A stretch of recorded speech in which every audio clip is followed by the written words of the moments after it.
सभी मित्र भाई रविकांत तिवारी को जन्मदिन की ढेर सारी शुभकामनाएं देता हूँ। शायद आप लोगों को बहुत से लोगों के बात मालूम नहीं है, वो बात रवि भाई और मैं ही जानते हैं। हम दोनों एक ही पेज में 6वीं से लेकर के 12वीं तक अध्ययनरत रहे और साथ में ही बैठते हैं। मैं तो एक शिक्षक का बेटा हूँ, लेकिन भाई रविकांत तिवारी एक शासकीय कर्मचारी के पुत्र होने के बाद कभी भी अपने आप को स्टैंडर्ड नहीं दिखाई। उनको और मेरे को हमेशा लोग बोलते थे कि आप दोनों यार सब आयरन कपड़ा पहन के आते, आप दोनों नहीं पहनते। तो मैं भाई रवि तिवारी को बोला यार, लोग ऐसे बोलते हैं यार, स्टूडेंट ऐसे बोलते, अरे छोड़ना यार, हर चीज को अरे छोड़ना यार, और हर चीज को छोड़ना बोल के इतना आगे निकल के छोड़ के कि बहुत आगे निकल गए।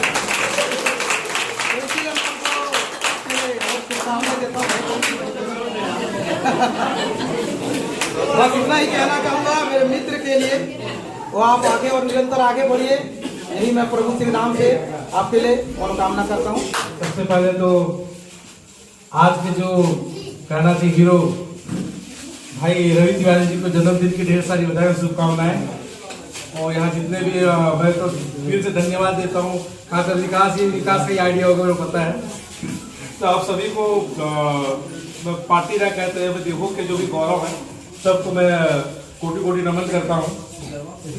रवि भैया के बारे में कुछ 2 शब्द बोलना चाहूँगा कि रवि भैया एक क्वालिटी है जो मैं बहुत पसंद करता हूँ। वो किसी भी काम को मतलब दिल से करते हैं, इसलिए आज इस मुकाम में है। तो हमको कोई भी काम को करना चाहिए, कभी ये नहीं सोचना चाहिए कि हम छोटा मैं करूँगा तो क्या होगा, सोचने का नहीं। आप स्टार्ट तो कीजिए यार, धीरे धीरे आपका कारोबार बढ़ता जाएगा। तो ये चीज़ सीखा हूँ, रवि भैया ने 0 से स्टार्ट किया, आज हीरो आपके बीच में है। और ईश्वर से प्रार्थना करता हूँ आने वाले समय में, आने वाले 1 साल में 100% 1 लाख क्रॉस कर रहा हूँ।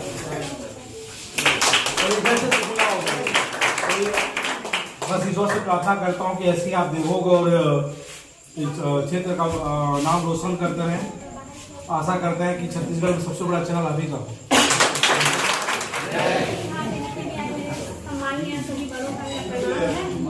भैया से मैं कहना चाहती हूँ, आज उनको जन्मदिन की बहुत बहुत बधाई एवं शुभकामनाएं। जगन्नाथ भगवान उनकी सभी मनोकामनाएं को ऐसे ही पूरी करे, आगे बढ़े, आगे बढ़ते ही रहे और तरक्की करते रहे।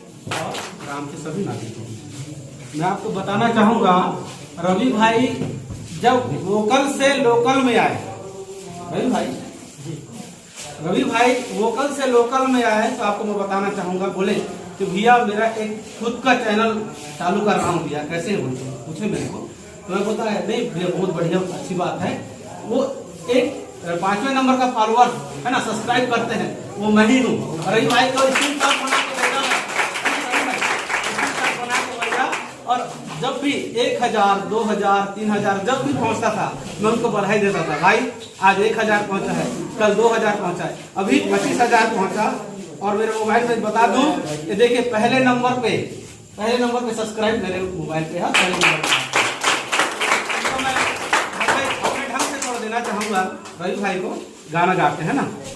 बार बार दिन ये आए, बार बार दिन ये गाए, बार बार दिन ये आए, बार बार दिल ये गाए, आपको हजारों साल है मेरी आरज़ू।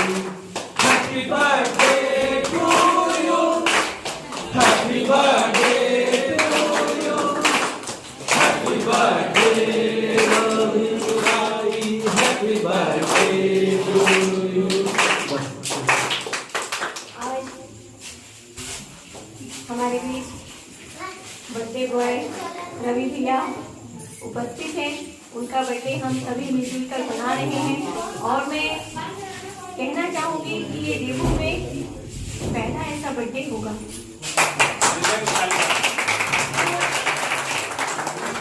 सभी मिल करके और इस मंच पर हर कोई बैठ करके बर्थडे एंजॉय कर रहा है, और शायद नेक्स्ट ऐसा हो। एक के भले दूसरे शुरुआत करें, लेकिन ये जो शुरुआत हुई है जिसने भी ये बर्थडे पार्टी दी है, मैं उसको बहुत बहुत धन्यवाद दूंगी। और रविंद्र सर की चीज कहना चाहूंगी, आप निरंतर प्रगति करें। आप लीडर हैं, संघर्ष करके यहाँ तक पहुँचे हैं, और आपको जो फल मिला है वो आगे भगवान जगन्नाथ हमेशा अपनी कृपा आप पर रखें। आप निरंतर आगे बढ़े, आपका चैनल आगे बढ़े, आपकी लोकप्रियता बढ़े और किसी से भी आपको झिझकने की आवश्यकता नहीं, क्योंकि आप सत्य के मार्ग पर चलते हैं। जो संघर्ष आपने किया है, कुछ मैंने भी उसमें हम भी साथ चले हैं और आप और मैं बहुत अच्छे से जानते हैं। और जो संघर्ष करके आगे चलता है वो बहुत ऊंचाई तक जाता है। उसका प्रत्यक्ष उदाहरण आज यहाँ पर रवि भैया है।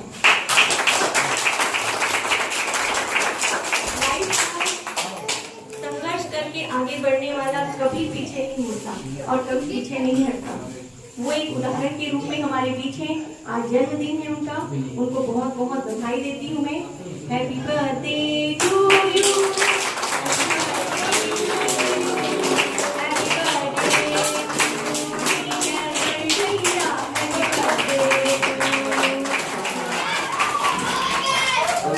जन्मदिन की बहुत बहुत बधाई देता हूँ और सहयोग से आज रथ यात्रा है। पवित्र जन्मदिन है। मैं भगवान जगन्नाथ से प्रार्थना करता हूँ इनका जो लोकल टीम है दिनों दिन अभी तो 25,000 बहुत जल्द 50,000 का तबियत पूरा करना भगवान जगन्नाथ जी जाती। और भाषा रविकांत तिवारी जी को जन्मदिन की विशेष शुभकामनाएं बधाई। लोकतंत्र में पत्रकारिता को हमेशा चौथे स्तंभ के रूप में जाना जाता है और हमारा सौभाग्य है उनके नाम के अनुरूप रवि जो सूर्य का दूसरा नाम है, सूर्य की भांति आप यहाँ सबको रोशनी प्रदान कर रहे हैं। इस क्षेत्र में आपकी उपस्थिति पत्रकारिता जगत में हमको अचंभित भी कर रही है और हमें बहुत खुशी हो रही है कि देवोनगर में युवा हमारे बीच में जन सरोकारों से जुड़े मुद्दों पर अपनी बेबाक राय रखते हैं, लोगों की आवाज को उठाते हैं और वो जिम्मेदारी जो हम जनप्रतिनिधियों को करना चाहिए उसका बड़ा हिस्सा तो भाषा जी को देख कर रहे हैं।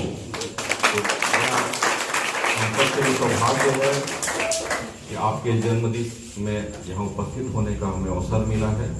मैं ईश्वर से प्रार्थना करता हूँ और देवभोग नगर के सबसे बड़े भगवान जगन्नाथ से मैं प्रार्थना करता हूँ और आशा करता हूँ कि भाषा का जीवन सुखमय हो और इसी तरह अपनी पत्रकारिता से हम इस क्षेत्र की सेवा करते रहें और इस क्षेत्र को आगे बढ़ाने में अपना योगदान दें। आपका चैनल दिन दूनी रात चौगुनी उन्नति करे, आप सफलता के शिखर पर हों, यही हमारी शुभकामनाएं। सभी ने बहुत कुछ बताया। अब इसमें मैं ये बताना चाहूँगा कि रविकांत तिवारी में एक निर्भीक और एकदम सहज गुण है। यह किसी से एकदम सौम्य व्यवहार करते हैं, इसलिए आगे बढ़ते। क्योंकि मैं अभी तक महसूस किया कि किसी भी बिजनेस हो या राजनीति हो, इसमें व्यवहार का बहुत मूल्य रहता है।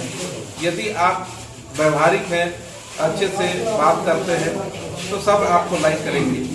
और यदि बात करने में ही थोड़ा सा अपना टोन बदल देंगे तो उतने में लोग ना कटते जाएंगे। यदि अपने आप बात को सौम्य ढंग से करेंगे तो आपसे जुड़ते जाएंगे और आप को प्रशंसा करेंगे और आप आगे बढ़ते जाएंगे। इसमें बिजनेस हो या अधिकांश राजनीति, दोनों में ना काफ़ी महत्वपूर्ण चीज़ है।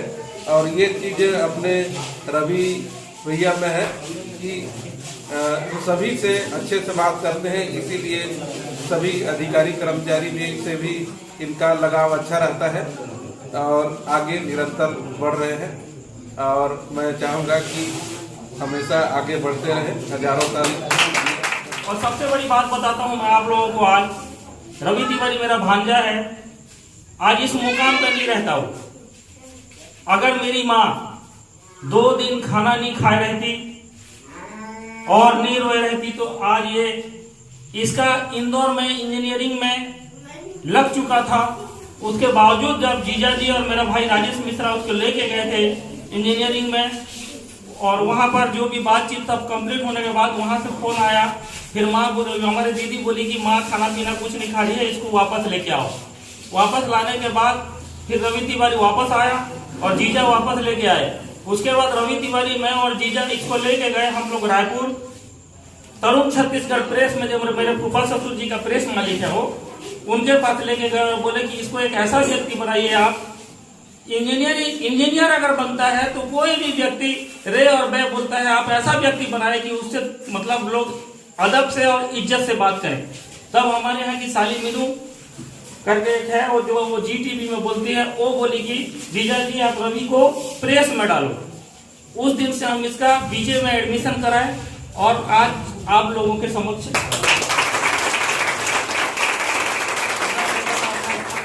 रवि भैया के शुभ अवसर पर, जन्मदिन के शुभ अवसर पर उपस्थित होने का सौभाग्य प्राप्त हुआ।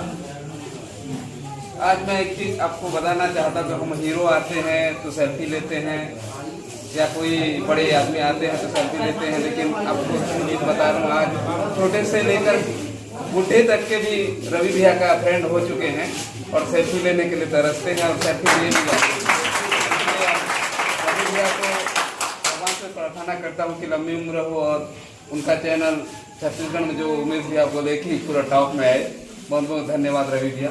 प्रिय भाषा हमारे रवि जी का आज जन्म दिवस है, तो मैं उनको कोटि बधाई प्रस्तुत करता हूँ। आज हमारे भाषा जिस स्टाफ के यहाँ काम कर रहे हैं, बहुत ही अच्छा काम कर रहे हैं, उनका चैनल बहुत ही आगे बढ़ रहा है और मैं भगवान से प्रार्थना करना चाहूँगा कि उनका चैनल और आगे बढ़े और नाम कमाए। मैं तो डायमंड नहीं देखा हूँ, भाषा हीरा भी नहीं देखा हूँ, मैं अलेक्जेंडर नहीं देखा हूँ, लेकिन आज डायमंड दिख गए। आज मेरे भाषा डायमंड है, हीरा है, हीरा से अनमोल रत्न है। भाषा बहुत अच्छा नाम कमाया, भाषा यही आशीर्वाद के साथ। बात है कि आज हमारे बीच में हमारे प्रिय भाषा रविकांत तिवारी जी का जन्मदिन उत्सव मनाया जा रहा है। हमारे संकीर्तन मंडली की ओर से भी उन्हें हार्दिक शुभकामनाएं। भगवान उनको मेरे सदस्य लोग बस जय जगन्नाथ, भारत माता की। आज का कार्यक्रम आप लोगों को पता है कि कार्यक्रम का जो आयोजन किए हैं, पहले उनके विषय में बता दूं, क्योंकि ये जो कार्यक्रम है बिल्कुल मेरे जीवन का एक सुनहरा कार्यक्रम है। जब मैं ग्रामीण अंचल में रिपोर्टिंग करने जाता हूँ तो मैं कोई भी बात बना के नहीं बोलूँगा। लोग मुझे कहते हैं कि भैया आप तो शब्दों के जादूगर हैं। बोलते हैं कि भैया आप जब बोलना शुरू करते हैं तो ऐसा लगता है कि हम लोग मोबाइल ही बंद ना करें। कई ग्रामीण अंचल है जहां लोग बोलते हैं कि भैया हम रात होते ही भैया आपका मोबाइल चालू करते हैं, इसके बाद आप ही हमारे लिए समाचार हैं। देखो कि आसपास का पूरा घटना हमको इसी में मिल जाता है। तो विकास भाई आपके लिए मेरे पास शब्द नहीं है। धन्यवाद। अर्जुन भाई, सचिन भाई, आप और राजापारा के जो वासी हैं, आप लोगों ने आज जो मेरे लिए किया है, मैं जीवन में जाने पाऊंगा। इसके साथ साथ मंच में मौजूद हमारे प्रशासन के मुखिया आदरणीय डॉक्टर तुलसीदास प्रधान सर के साथ मेरा बहुत सरल और सौम्य बहुत अच्छा व्यवहार है। आदरणीय नगर पंचायत के अध्यक्ष राजेश तिवारी जी, आदरणीय जिला पंचायत की सदस्य मैडम मेरी भाभी जी हैं। भाभी जी से कई बार मजाक मस्ती भी कर लेता हूँ जब फील्ड में मिलती है, तो कई बार तो भाभी जी को मैं ऐसा चिढ़ाता हूँ, लेकिन भाभी जी कभी रूडली रिप्लाई मेरे को नहीं दी, आप भी ना भैया ये बोल के भाभी जी आगे बढ़ जाए। उसके बाद मेरे राजेश चाचा से भी कई बार इस तरह का जब चाचा और भतीजा के बीच में मजाक मस्ती का व्यवहार होता है, ऐसा व्यवहार है। लेकिन मामा और मेरे बीच में मामा और भांजा का व्यवहार है, तो मामा और भांजे के बीच जो अनुशासन और डिसिप्लिन होता है वैसा व्यवहार है। उमेश भाई तो मेरे मित्र हैं, राजेंद्र मामा, सुशील यादव जी और इसके साथ अनवामो बघेल जी, सोना जी, अनीता भाभी से 2 या 3 महीने पहले बातचीत शुरू हुई है, लेकिन भाभी के साथ भी अच्छी बातचीत हो जाती है, मजाक मस्ती भी कर लेता हूँ। इसके बाद मेरे आदरणीय मामा जी मनोज मिश्रा जी, मैं सबसे ज्यादा यदि बचपन में किसी से डरा करता था तो हमारे मामा जी थे। अभी भी डरता हूँ मामा जी। तो बचपन में जब हम लोग खाना नहीं खाते थे तो मम्मी एक चीज बोलती थी, तेरे मनोज मामा को बुला रही है, या पढ़ाई नहीं करते थे तो तेरे मनोज मामा को बुला रही है, और चाहे रात को 11 बजे हो हम लोग बिस्तर से उठ के पढ़ाई करना शुरू कर देते। भैया आप लोग थोड़ा सा शांत रहिए। हेलो, मैं जो मेरे किस्से जीवन का जो 31 किस्सा आपको बताऊंगा बहुत अच्छा लगेगा आप लोगों को। आप इतने अच्छे से सुनेंगे ना कि आपको लगेगा कि कोई अपने जीवन का कहानी आपको बता रहा है। आप लोगों को जानना जरूरी है कि मेरे साथ क्या घटना घटा है और किस दौर से मैं गुजरा हूं और आज यहां पर पहुंचा हूं। यदि मैंने 25,000 सब्सक्राइबर बनाया है तो इसके पीछे मेरे 10 से 12 साल की मेहनत है। मैंने बहुत संघर्ष किया है, बहुत संघर्ष मैंने देखा है। तो मैंने अपने माँ बाप को कैसे धोखा दिया था, धोखा देने के बाद फिर मैं कैसे अचानक पत्रकारिता के फील्ड में आ गया, जैसे मामा जी ने बताया, पूरी चीजों का आज ब्रीफ करूंगा। ये कहते आज मेरे जीवन का 3रा पड़ाव पार हो गया है। विकास भाई की कृपा से, उनके प्यार से 30 के बाद 31 नंबर का जो केक आता है जिसको काटूंगा मैं। जीवन का उम्र धीरे धीरे कम होते जा रहा है, इसका तो मुझे दुख है, लेकिन आज इस पल की भी खुशी है। तो आप लोगों को मैं बताना चाहूंगा कि मैं अर्जुन भाई जैसे बता रहे थे, जीवन में मैं चाहे वो स्टूडेंट लाइफ में रहूं या कोई भी लाइफ में था, मैं कभी भी टेंशन नहीं लिया। एक वही सर थे हमको पढ़ाते थे, तो क्लास के सबसे पीछे वाले लाइन में बैठता था मैं, अब मेरे साथ बैठते थे अर्जुन भाई। तो जब भी पूछते थे भाई सर कैसे रहे, आज कौन कौन याद करके आए हो, याद नहीं भी रहता था लेकिन सीधा हम लोग तिवारी को देखो डेली हाथ उठाता है। मैं मुस्कुराता था। एक दिन महीना भर चलता रहा, अचानक दूसरे महीना में पकड़ा गया। कैसे, कौन कौन याद की हो। तो इस समय मैं क्या गलती कर दिया, क्लास में 4 या 5 लोग उठाए तो मैं सोचा कि अर्जुन भाई वगैरह सब हाथ उठाएंगे करके मैं स्पीड में तुरंत हाथ उठा दिया। अरे गुड़िया तिवारी, तुम्हारा तो पढ़ाई का लेवल बहुत अच्छा है, चलो तुम ही खड़े हो जाओ। उसके बाद खड़े हो जाने के बाद उस दिन पकड़ा गया मैं। अब चैप्टर पूछते गए, पीछे का चैप्टर भाभी, मैं कोई चैप्टर नहीं बता पाया। तो बोले कि यार तुम चूतिया बनाने में, लोगों को तुम धोखा देने में एक्सपर्ट हो। वही सर बोले थे यार तू पत्रकार बनना। अर्जुन भाई आपको याद है तुम्हारे अंदर पत्रकारिता का गुण देखता हूँ मैं, बोले थे वही सर। मैं बोला था कहाँ पत्रकार बनूंगा सर, मेरे को तो इंजीनियर बनना है। 11th में 65% आया, 12th में हो गया परसेंट 52। वैसे मेरे मम्मी पापा बहुत अच्छे थे, और उसके बाद फिर बोले कि चलो भैया आप जाओ श्रेणी सुधार कर लो। रायपुर में श्रेणी सुधार करने गए। भैया आप लोग से ध्यान से सुनिए, आप लोगों को, युवा लोगों को जरूरी है सुनना कि आदमी कैसे, कहां से धोखा खाता है, फिर कहां से आके गिरता है। ध्यान से सुनिए, ज्यादा समय नहीं लूंगा, आपको 5-7 मिनट का समय लूंगा। इसके बाद जब भाभी मैं रायपुर पढ़ने गया तो ग्रामीण अंचल का लड़का पहली बार देखा था रायपुर। जैसे कि मेरे मामा जी बताए, मेरे मामा जी और मेरी मामी के सहयोग से तरुण शक्ति के प्रेस में मैं शिफ्ट हो गया। ज्यादा उनका रोक टोक नहीं था, घर से 15,000 रुपये भेजते थे। तो भाभी मैं कुछ नहीं, भाभी होटल में खाना खाना, और जो नया पिक्चर आता था वो नया पिक्चर देखने जाना। मैं छान मारता था सिर्फ रायपुर में कौन सा नया पिक्चर आ रहा है, पढ़ाई लिखाई नहीं करना। फिर मेरा परसेंट हो गया 53 से 52, श्रेणी सुधार में गिर गया। उसके बाद मैं AIEEE का एक एग्जाम दिया, वहां मेरा सिलेक्शन हो गया इंदौर, अजमेर में। जब वहां से निकल रहे थे तो हम लोग भाभी लगभग भोपाल तक पहुंच गए थे। मेरी नानी, बोलते हैं ना किसी भी बच्चे के लिए उसके माता पिता प्रथम गुरु होते हैं, लेकिन मेरी नानी मेरी पहली गुरु है। मेरी स्वर्गीय नानी मेरी पहली गुरु है। आज यदि मैं जहां भी हूं मेरी नानी की बदौलत है। रात को 2 बजे भी यदि मैं रायपुर से वापस आता था तो मेरी नानी मेरे लिए भोजन बना के रखती थी, मेरे को भोजन गर्म करके देती थी, मेरे साथ बैठ के खाना खाती थी, पूछती थी कि रायपुर में तेरा पढ़ाई कैसे चल रहा है। घर में झूठ बोलना है, बहुत अच्छा चल रहा है, इस बार तो मैं 85-90% लाऊंगा। यही कारनामा चलते गया, फिर परसेंट गिर गया। वापस सब घर में रोना धोना शुरू किया तो मैं वापस आ गया देवो। फिर बोले कि ठीक है आप टेंशन मत लो, आपका एडमिशन करवा देंगे। कहाँ? रायपुर में किसी भी कॉलेज में। उस समय नियम था PCM मतलब फिजिक्स केमिस्ट्री मैथ्स में आपका 50% यदि होगा तो आपको इंजीनियरिंग में एडमिशन मिलेगा। तो पापा के साथ कई जगह गए हम लोग, लगभग सब कॉलेज में एक ही चीज बोले वो लोग बाहर से, हमको अंदर भी घुसने नहीं दिया जाता था ना। मतलब कई बार तो मुझे शर्म आ जाती थी, ये चीजों से मेरे पिताजी को गुजरना पड़ता था। हाँ कितना परसेंट है?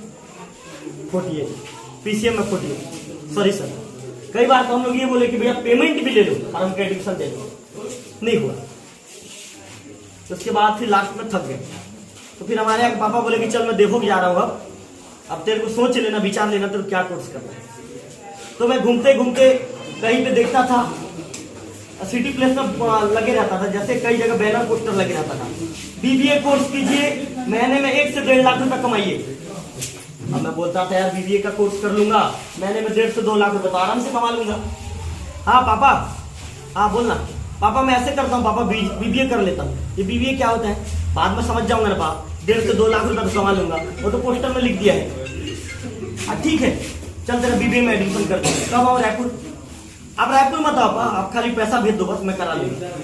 पैसा लेता था, फिर मैक्स यूनिवर्सिटी जाता था, मैं पूछता था वहां पे जो HOD बाहर में जो बैठते थे, मैडम मैं ये कोर्स कर लूंगा तो मेरे को नौकरी कहाँ मिल जाएगा?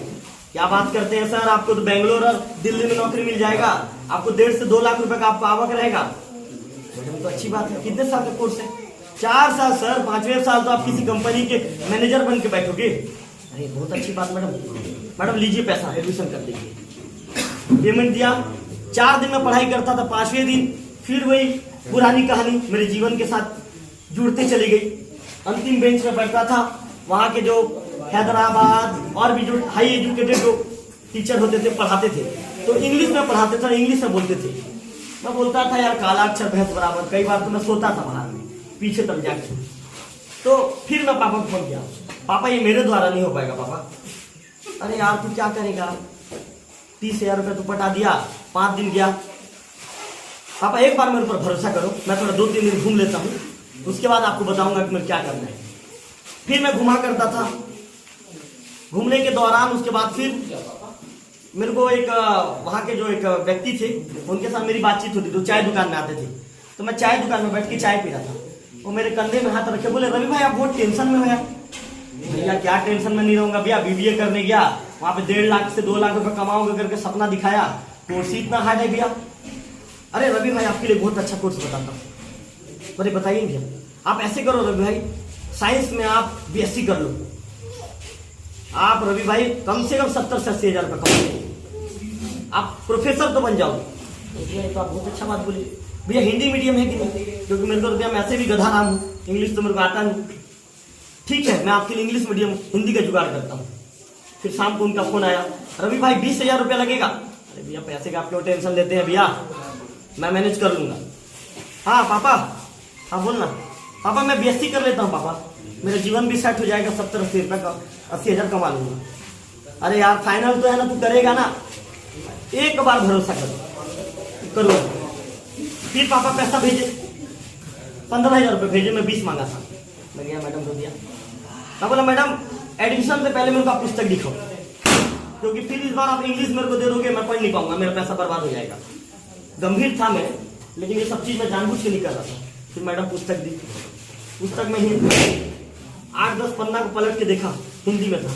मैं बोला यार इसको तो आराम से कर लूंगा यार, 80,000 रुपये मेरा फाइनल है, प्रोफेसर बन जाऊंगा, मेरा लाइफ सेट हो जाएगा, कितना अच्छा यार, देवू के आसपास पोस्टिंग करा लूंगा, ऐसे भी तो देवू में खाली रहता है कॉलेज में। फिर मैं पढ़ने गया, तो वहां पे एक सर थे मुरारी लाल देवांगन, वो बोले 8 बजे पढ़, अरे यार ये गधा को कौन यहाँ पे एडमिशन दिया यार, तेरा तो 0 बेटा स्टैंडर्ड है तेरा नॉलेज। उसके बाद 15-20 दिन, 20 दिन तक खींचा मैं जैसे तैसे करके। 20 दिन का फिर फोन किया, पापा अब आप तो बोलते हो आपको बहुत खराब लग रहा है मेरे को, लेकिन मेरे से नहीं हो पाएगा। अरे यार तू अजीब टाइप के नेचर का आदमी है यार, तू बोलता है ये नहीं हो पाएगा, ये क्या करेगा तू। अरे हमारे यहाँ की मम्मी गुस्सा हो गई, फिर मम्मी मामा को बताई, तो मामा भी मेरे ऊपर गुस्सा हो गया, वो कुछ नहीं करेगा, उसको बुलाओ यहाँ बुलाओ, उसके लिए दुकान खोलेंगे और दुकान में बैठेगा वो कहीं पे। तो मामा से डरता था मैं, जब मामा फोन पकड़े तो मैं फोन को काट देता था तुरंत, और फोन ही नहीं उठाता था। उसके बाद मेरे को सूरज साडा मिला, देवो के जो सूरज साडा मंजू ममता होटल में सूरज साडा नाश्ता कर रहा था। मैंने बोला बे सूरज अबे कहाँ है तू, उसको जानबूझ के देख रहा हूँ ना मैं, मंजू ममता, ए भाई मैं तो मंजू ममता होटल में, ए भाई मैं तो बाहर में हूँ यार। अरे अंदर अंदर अंदर। तो सूरज तू क्या खा रहा है रे? अरे भाई यहाँ का बहुत टेस्टी चीज रहता है भाई, छोले भटूरे खाएगा? क्यों नहीं खाऊंगा भाई, खाऊंगा। मस्त बैठे सूरज के साथ खा ली। सूरज तू क्या कर रहा है यार? भाई मैं सबसे बड़ा कोर्स कर रहा हूँ। अरे क्या कोर्स? भाई सीए, चार्टर अकाउंटेंट का। सूरज इसमें क्या होता है यार? भाई तू सब लोगों का यार फाइल लेके मैनेज करेगा यार। 2-3 लाख 4 लाख 5 लाख तो तू छोड़ दे, बड़े लेवल पे गया तो 10 लाख 20 लाख तो कॉमन है भाई। भाई बिजनेसमैन तेरे से बातचीत करेंगे। सूरज मैं कर लूंगा। भाई तू क्यों नहीं कर पाएगा यार? तेरे को मैं देखा हूँ 12th में, तू कितना इंटेलिजेंट था।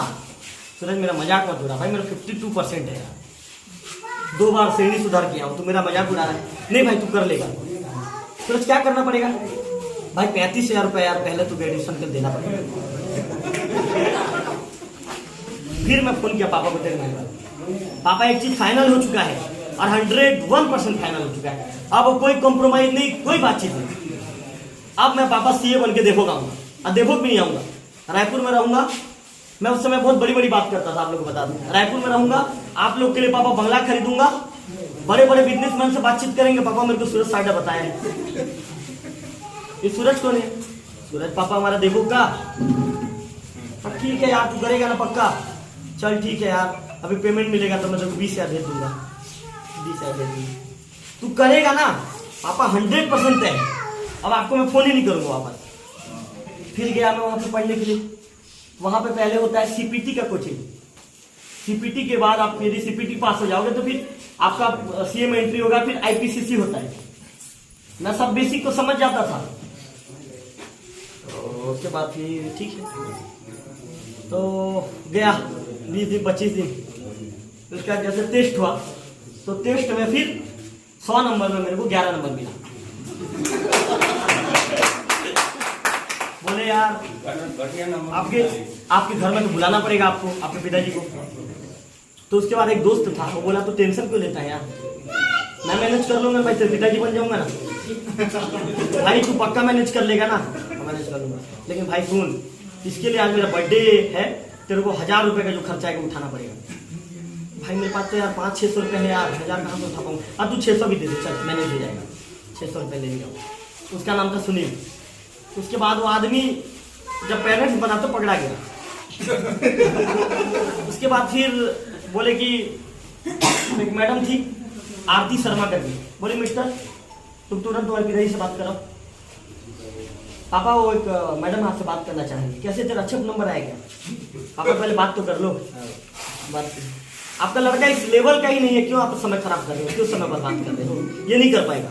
फिर मेरे को फोन दी, हाँ कैसे, क्या बोल रहे हैं? नहीं पापा मैं नहीं कर पाऊंगा, आप ऐसे ही बोल दो, मेरे द्वारा नहीं हो पाएगा। अरे यार तू अजीब टाइप के नेचर का है यार, तू 1.5 महीने में लगभग 1 लाख रुपया खर्चा कर चुका है। ठीक है पापा शाम को आपसे बात करते हैं, मेरा दिमाग बहुत डिस्टर्ब हो गया है। ये मैडम मेरे को कुछ बोल दी, वापस आई। मैं शुरू से एकदम गुस्सेलू नेचर का था, एकदम गुस्सेलू पर भी कुछ बोलते हैं। वापस आ गया। भाई बोर मत होना यार, थोड़ा देर और ज्यादा समय नहीं लगेगा। तो उसके बाद घर वापस आ गया। घर वापस आने के बाद हमारे यहाँ हर बातों को मामा को बताया जाता था। मामा हर चीजों को लेकर शुरू से भाभी सपोर्ट किया करते थे। आज यदि हम हमारा यदि जहाँ पर जमीन भी है तो उस जमीन को भी मामा ही लड़के दिलवाए थे हम लोग। कोई भी चीज हो, चाहे अच्छी बात हो, बुरी बात हो, परेशानी हो, मामा तो खड़े हो जाते थे। मामा बोले यार उसको तुम्हें बुलाओ, वो नहीं कर पाएगा। मैं देखता हूँ कहीं पे देहात गांव में इसके लिए का दुकान खोल देंगे, पान ठेला खोल देंगे। तो फिर उसके बाद मैं पापा को फोन किया तो हमारी मम्मी फोन कुछ नहीं, बोली तेरा नाटक बहुत देख ली, अब तू वापस आ घर। तो मैं बैग वैग सब पैक करके मैं बोला चलो यार, मैं अपना एकदम न्यूनतम सोचना चालू कर दिया। मैं यार किराना दुकान खोलूंगा ना कहीं भी देहात गाँव में, इतना तो है यार, पर डे का 500-600 रुपये कमाई लूंगा और घर चल जाएगा मेरा आराम से। और रहा सवाल यदि कहीं शादी ब्याह वाली यदि बात आती है तो किसी भी देहात गांव से तो शादी हो ही जाएगी, गिर से गिरी हालत में हो ही गई। तो उसके बाद फिर वापस आ रहा था भाभी। तो मेरे को रास्ते में प्रेस के नीचे में मेरे को एक हमारी एचओडी है कुशाभाऊ ठाकरे यूनिवर्सिटी में, आकांक्षा दुबे, जो IBC 24 में एंकर है, वो मेरे को मिली। बोली कैसे, कहाँ जा रहे हैं?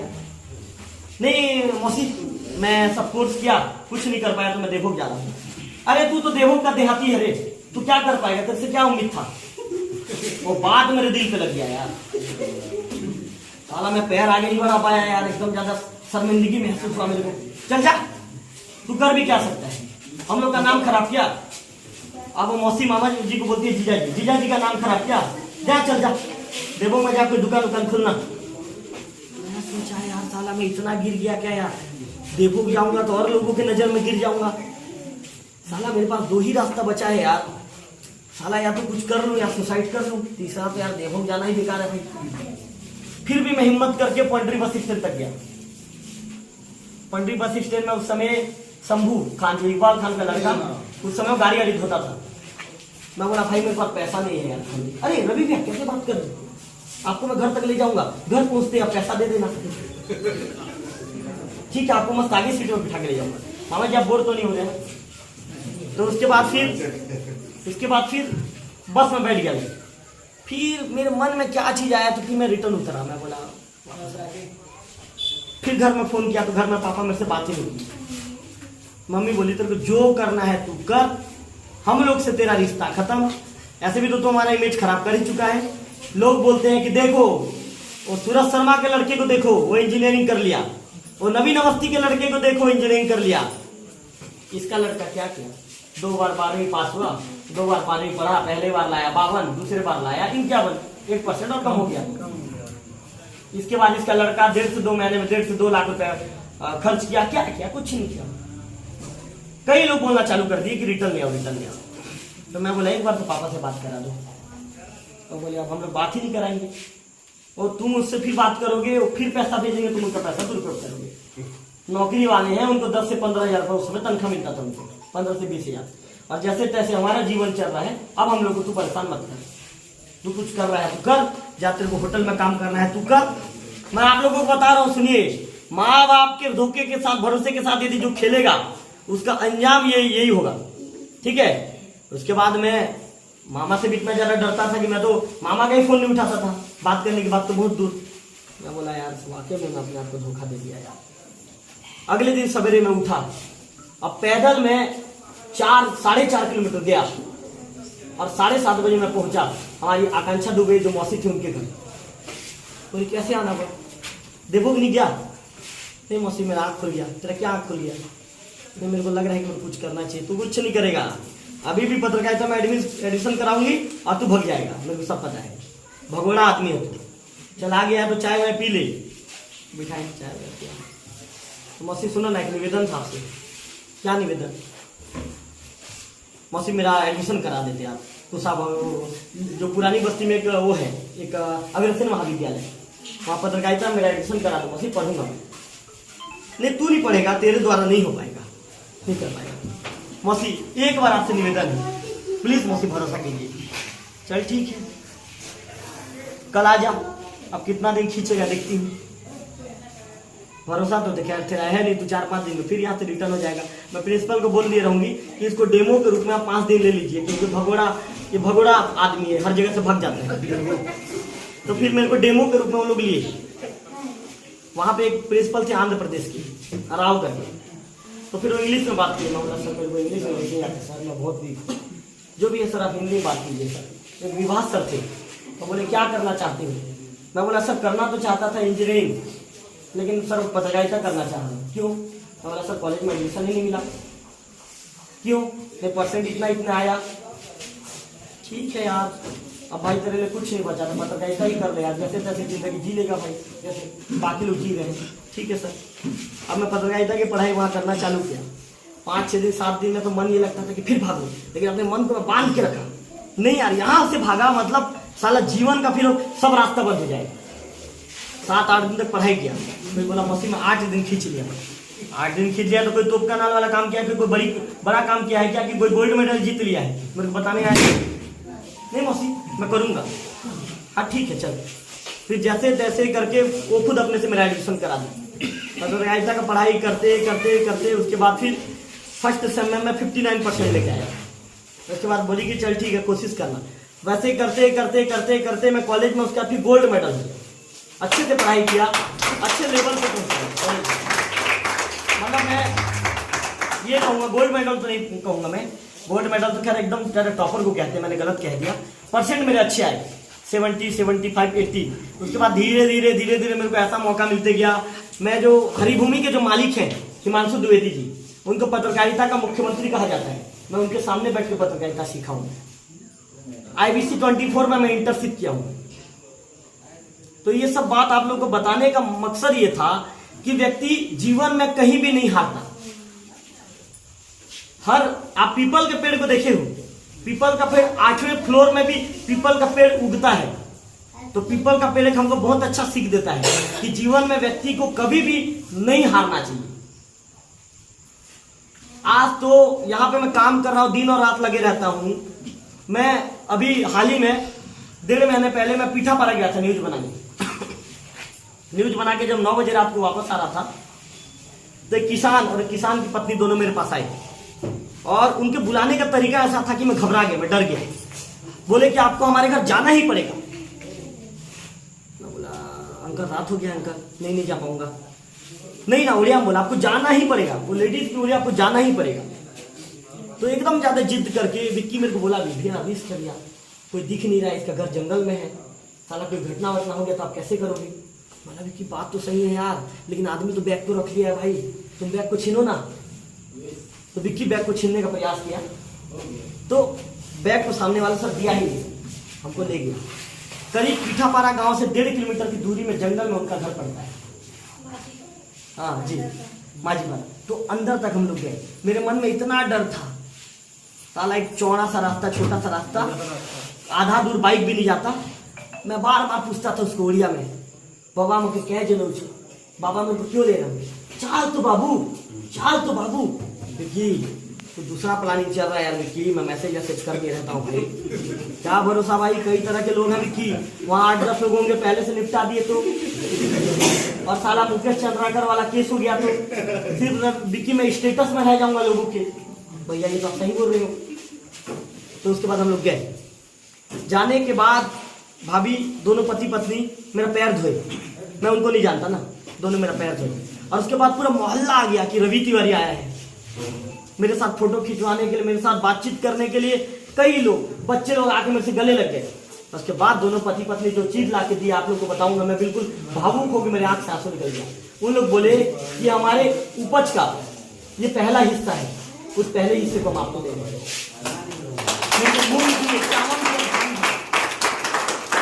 और उनका जो सब्जी थी, बोले कि भले बाबू हम लोग पढ़े लिखे नहीं हैं, लेकिन हम आपके चैनल को डेली देखते हैं, मेरी पत्नी आपके चैनल को डेली देखती है।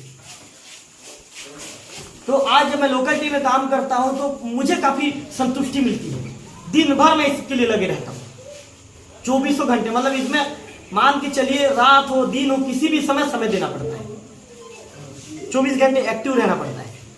और इसके साथ साथ मैं विकास भाई को फिर से धन्यवाद दूंगा। मैं तो आपको मना किया था भाई कि आप नॉर्मल टाइप का एक बर्थडे कर लेना करके, लेकिन ये अर्जुन भाई आप लोग का प्रेम है, सचिन भाई आप लोग का प्रेम है, हमारे जो आदरणीय चाचा जी हैं राजेश तिवारी जी, उनको भी मैं 10 मिनट पहले फोन किया तो एक ही बात में बोले बाबू मैं निकल रहा हूँ। LDM साहब प्रशासन के मुखिया हैं, एक आदिवासी अधिकारी हैं, सर का मैं इतना ज्यादा उनकी कार्यप्रणाली का तारीफ करना चाहूंगा। किसी से भी इतने सौम्य तरीके से मिलना और इतना हसमुख तरीके से मिलना, आम आदमी भी होगा ना आवेदन देने आएगा तो ध्यान से उसकी बात को सुनेंगे। प्रशासन के मुखिया है, डिप्टी कलेक्टर है, लेकिन डिप्टी कलेक्टर वाला जो एटीट्यूड है ना सर के अंदर नहीं है। मैं सर को 10 मिनट पहले फोन किया, मैं सर को पहले बोला सर माफी चाहूंगा, आपके सामने फोन आ गया। सर बोले क्या बात है तिवारी जी बताइए। सर मेरा बर्थडे मनाया जा रहा है, आपको आना है। तिवारी जी मैं बस मेरे को 5 मिनट का समय दीजिए, मैं कपड़ा पहन रहा हूँ फिर आ जाऊंगा। तो ये सौम्य व्यवहार का एग्जाम्पल है, बहुत बड़ा एग्जाम्पल है।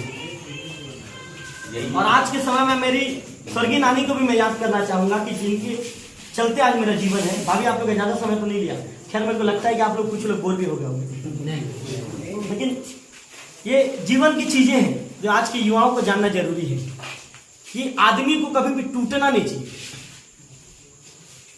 मैं एक बात आप लोग और बताना चाहूंगा, IBC 24 में जब मैं इंटर्नशिप किया करता था, ये सॉरी IBC 24 नहीं, हरिभूमि में, तो हरिभूमि में जब मैं इंटर्नशिप करता था, हमारे हिमांशु सर थे, तो मैं बाकी स्टाफ वहाँ 12 बजे चले जाते थे, अब मैं रात को 3 बजे तक काम किया करता था। जब वो उतरते थे अपने केबिन से नीचे तो मेरे सामने जाकर मेरी पीठ को थपथपाया करते थे, कैसे रवि घर नहीं जाएगा? सर मेरे को सीखना है सर। अरे एक ही दिन में सीख जाएगा क्या तू?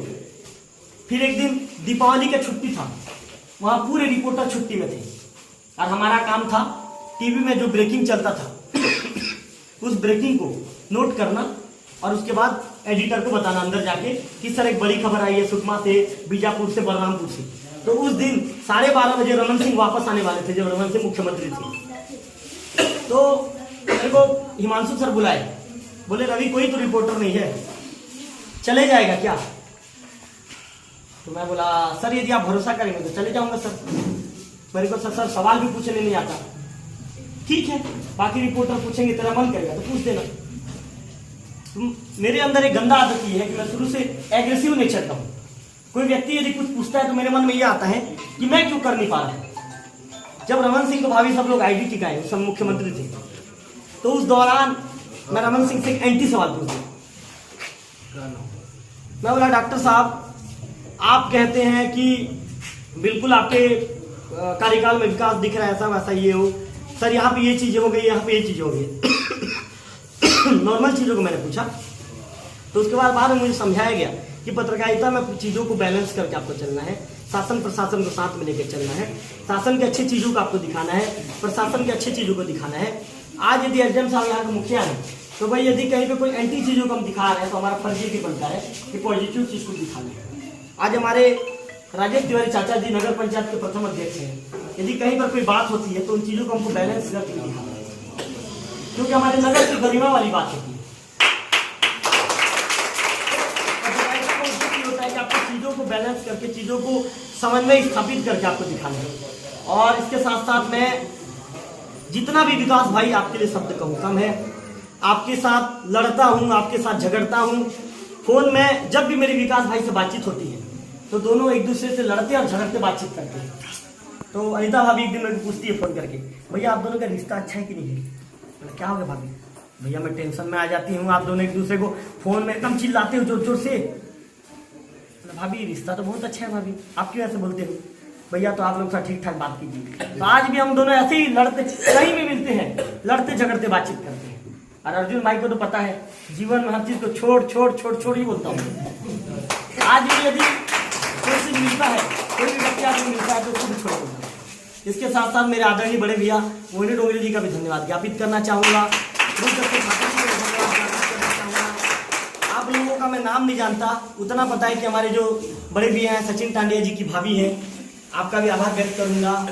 आप लोगों का मैं कैसे नहीं जानता तो मैं माफी चाहूंगा, लेकिन आप लोग भी मातृशक्ति जो मेरे कार्यक्रम में आप लोग पधारे और आप लोगों ने समय दिया।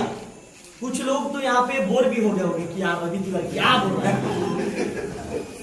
ये अपने चीजों को हमको क्यों झेला रहे हैं। तो मैं आप लोगों को झेला नहीं रहा हूँ। जो युवा हैं उनके लिए जानना बहुत ज्यादा जरूरी है। जीवन में कभी भी अपने माँ बाप को धोखा मत देना। मैंने अपने माँ बाप को धोखा दिया था तो मैं कम से कम भी मेरा फ्यूचर बनाने के लिए मैं 5 साल तक भटका मैं। जीवन में माँ बाप एक ऐसी चीज होती है कि वही चाहेंगे कि मेरा बेटा मुझसे और आगे जाए। और मैं एक बात और बता दूं, मेरे मामा सामने बैठे हैं। आज यदि मैंने ये मुकाम को छुआ है तो उसके 50% के हकदार मेरे मामा हैं। अब आप लोग पूछिए कि हकदार क्यों है? अब आप लोग पूछिए कि हकदार क्यों है?